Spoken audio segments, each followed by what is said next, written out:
চলমান ঘটনার প্রবাহ নিয়ে এখন টেলিভিশনের নিয়মিত আয়োজন এখন চলতিতে আপনাদের স্বাগত। সঙ্গে আছি আমি সতীর্থ কর্মকার। দর্শক, আপনারা জানেন গতকালকে একটি ভয়াবহ দুর্যোগের কবলে পড়েছে নেপাল তিব্বত সীমান্তের কাছে আকস্মিক পাহাড়ি ঢলে বেশ কিছু পর্যটক নিখোঁজ হয়েছে এবং সময় যত গড়াচ্ছে তার সাথে বেড়েই চলেছে প্রাণহানি।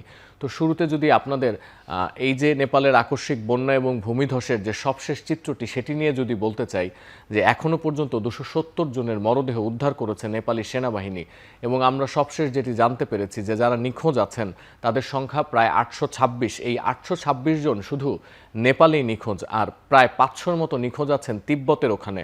এবং এই যে নেপালে 826 জন নিখোঁজ হয়েছেন, এদের মধ্যে বিদেশি পর্যটকের সংখ্যা প্রায় 600। এবং এই যে 600 বিদেশি পর্যটক, এই পর্যটকদের মধ্যে ভারতীয় আছেন, মার্কিন আছেন ব্রিটেনের নাগরিক। তো সব থেকে বেশি নাগরিক আছেন আসলে ভারতের প্রায় 178 জন মানুষ নেপালে নিখোঁজ হয়েছেন। এরপরে মার্কিন নাগরিক আছেন 65 জন, এছাড়া যুক্তরাজ্যের নাগরিক আছেন 33 জন, অস্ট্রেলিয়ার আছেন 35 জন। এবং আমরা যখন সবশেষ খবরগুলো সংগ্রহ করছিলাম তখন আমরা এটিও জানতে পেরেছি যে বেইজিং দাবি করছে যে এই যে ঘটনাটি ঘটেছে নেপালে, সেখানে প্রায় 100 চীনা নাগরিকও নাকি নিখোঁজ হয়েছে, যেটি গতকালকে থেকে এ ধরনের তথ্য পাওয়া যাচ্ছিল না। এবং এই চীনা নাগরিকরা কি আসলে তিব্বত সীমান্তের ওখানে নিখোঁজ হয়েছেন নাকি নেপাল সীমান্তের এখানে নিখোঁজ হয়েছেন সেটি আসলে পরিষ্কার হয়নি। এবং আমরা যতদূর জানতে পেরেছি যে গতকালকে থেকেই ব্যাপক হারে উদ্ধার অভিযান শুরু হয়েছে, কিন্তু আকস্মিক বন্যার কারণে যেটি হয়েছে যে সমস্ত জায়গায় আসলে যে দুর্গত গ্রাম দুটিতে উদ্ধার অভিযান সব থেকে বেশি চালানোর কথা ছিল, সেখানে আসলে ঠিক সময় মতো হেলিকপ্টার নিয়ে যাওয়া যাচ্ছে না।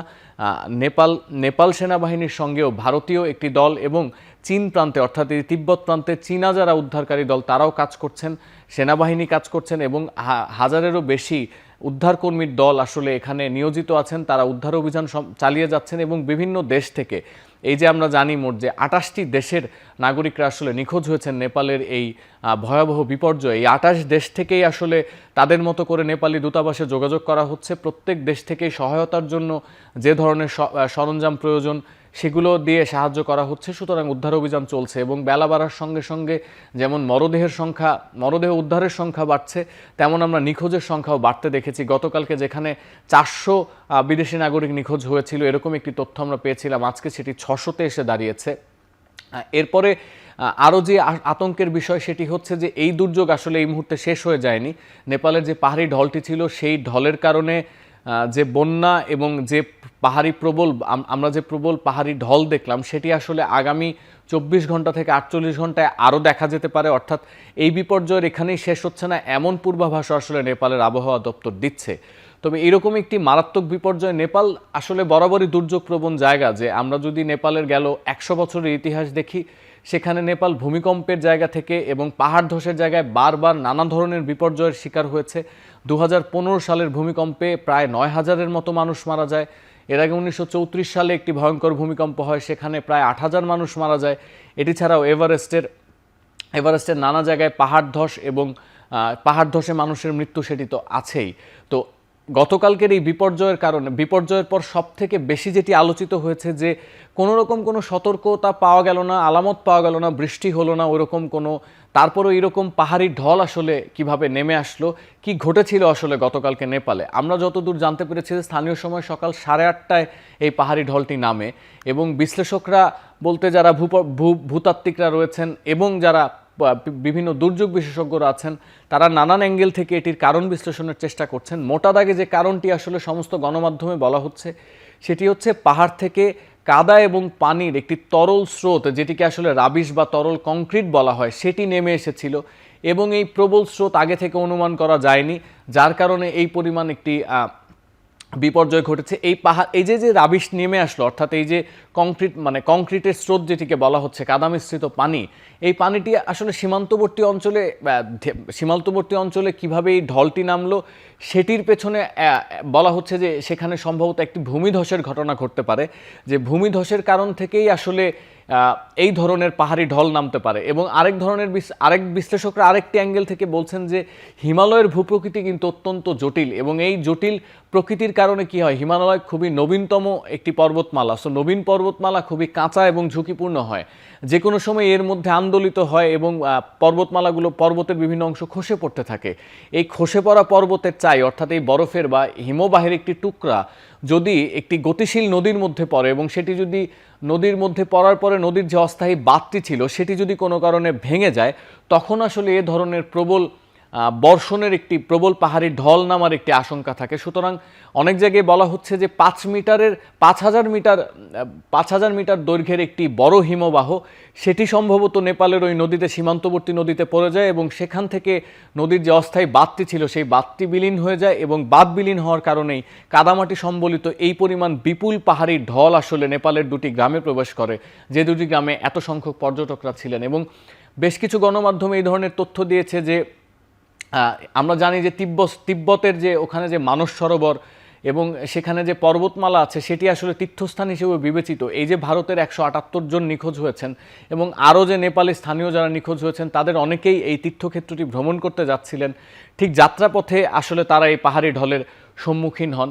এর আগে নেপালের পররাষ্ট্রমন্ত্রী একটি বিবৃতিতে জানিয়েছিলেন যে ভূমিধসের আগে নেপালে একটি ছোট্ট ভূমিকম্প ঘটেছিল এবং ওই ভূমিকম্পের কারণে একটি ভূমিধস হয় এবং ভূমিধসের কারণে নদীর গতিপথ আটকে যায়। সেই গতিপথে প্রাকৃতিকভাবে যে বাঁধ ছিল সেই বাঁধটি ভেঙে যায় এই ভূমিধসের কারণে। আবার মার্কিন ভূতাত্ত্বিক সংস্থা যে ইউএসজিএস তারাও আসলে গতকালকে একটি তথ্য দিয়েছিল যে সেখানে নেপাল তিব্বত সীমান্তের ওখানে 4.4 মাত্রার একটি ভূমিকম্প ছিল এবং এই ভূমিকম্পের জোরেই আসলে ভূমিধস হয়েছে। কিন্তু পরে বিশ্লেষণ করে দেখা গেছে আসলে ভূমিকম্প ওরকমভাবে হয়নি, মূলত কাঁচা পাহাড় যেহেতু কাঁচা থাকলে যেটি হয় ভেতরে আন্দোলিত হয়ে এমনিই ভূমিধস হয়, সেই ভূমিধসের যে একটি কম্পন অনুভূত হয়েছিল সেটি আসলে বিভিন্ন জায়গায় বিভিন্নভাবে ব্যাখ্যা করা হচ্ছে।